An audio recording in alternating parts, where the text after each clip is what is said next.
आइए वाटसन के सिद्धांत को समझते हैं।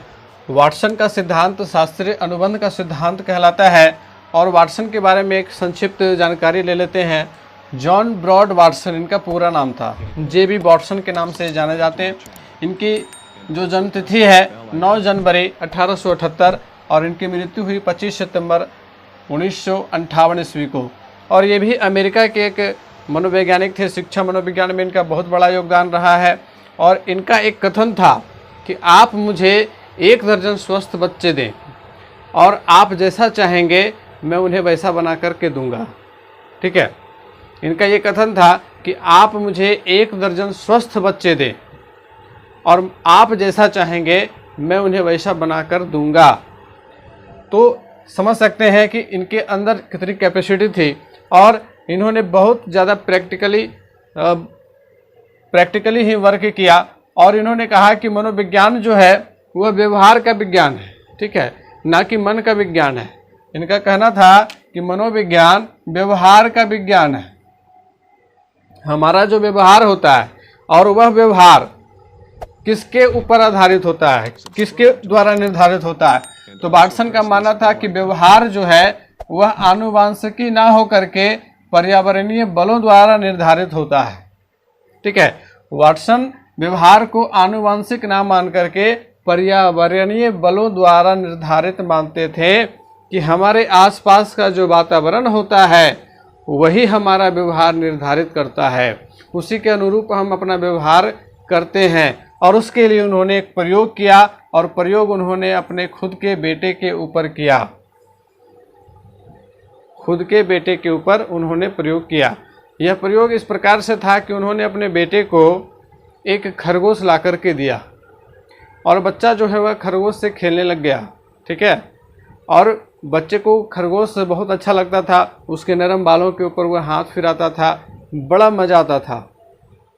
वाटसन ने जब देखा कि बच्चा खरगोश के साथ घुल मिल गया है, अब जब नेक्स्ट टाइम उन्होंने खरगोश को बच्चे के साथ खेलने के लिए दिया तो उन्होंने साइड से छुप करके एक बहुत डरावनी आवाज़ निकाली, बेहद डरावनी आवाज़ निकाली, जिसे सुनकर के बच्चा डर गया। बच्चे को लगा कि खरगोश के द्वारा ही आवाज़ निकाली जा रही है।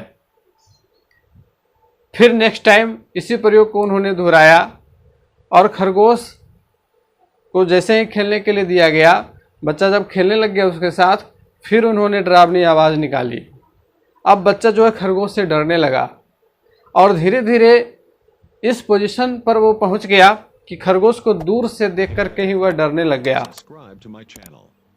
तो उन्होंने कहा कि बच्चे का व्यवहार कैसे बदल गया, है ना।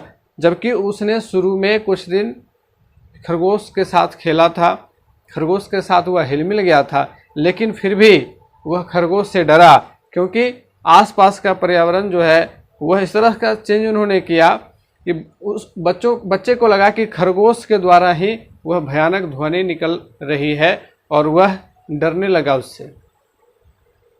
आप लोग याद कीजिए कि बचपन में आप अपने आस पड़ोस में कोई ऐसे व्यक्ति होंगे जिनका नाम सुनते ही डर जाते होंगे। हम लोग भी बचपन में अपने गांव में एक व्यक्ति थे, हारो महतो करके, और उनका नाम सुनते ही हम लोग डर जाते थे क्योंकि वो जब भी किसी बच्चे को देखते थे तो ज़ोर से चिल्लाते थे और डराते थे बच्चों को। तो सारे बच्चे उनसे डरते थे और जैसे ही घर में अगर बच्चा रोता है तो लोग कह देते हैं, घर के लोग, कि आ रहे हैं। बस बच्चा शांत चुपचाप डर से वह जा कर के माँ से लिपट जाता है ना। तो इस प्रकार से कह सकते हैं कि वाटसन के प्रयोग को हम लोग जनरल वे में भी देखते हैं और उनके सिद्धांत को शास्त्रीय अनुबंध का सिद्धांत कहा गया है। तो देखिए कि वाटसन के प्रयोग का क्या निष्कर्ष निकल करके आता है। वाटसन ने जो प्रयोग अपने 11 माह के बच्चे के ऊपर किया, उन्होंने खरगोश को ला करके दिया, बच्चा खरगोश के साथ खेला और फिर जो है खरगोश के साथ खेलते खेलते जब वह खरगोश के साथ हिल मिल गया, उसके बाद उन्होंने डरावनी ध्वनि निकालनी शुरू की, जिससे बच्चा जो है खरगोश से डरने लगा।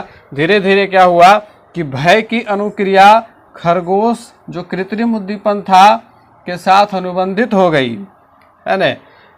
और इस अनुबंध इस अनुबंधन के फलस्वरूप बच्चे ने खरगोश के साथ साथ खरगोश जैसे दिखने वाले अन्य जीवों से भी डरना सीख लिया। खरगोश से ही नहीं केवल, बल्कि खरगोश के जैसे दूसरे जीवों से भी वह डरने लगा। जैसे ही खरगोश को दूर से भी देख लेता तो वह डरना शुरू कर देता, क्योंकि उसे लगता कि यह जो है भयानक आवाज़ निकालेगा। तो इस प्रकार से वाटसन ने यह सिद्धांत दिया। वाटसन के सिद्धांत को शास्त्रीय अनुबंध का सिद्धांत कहते हैं।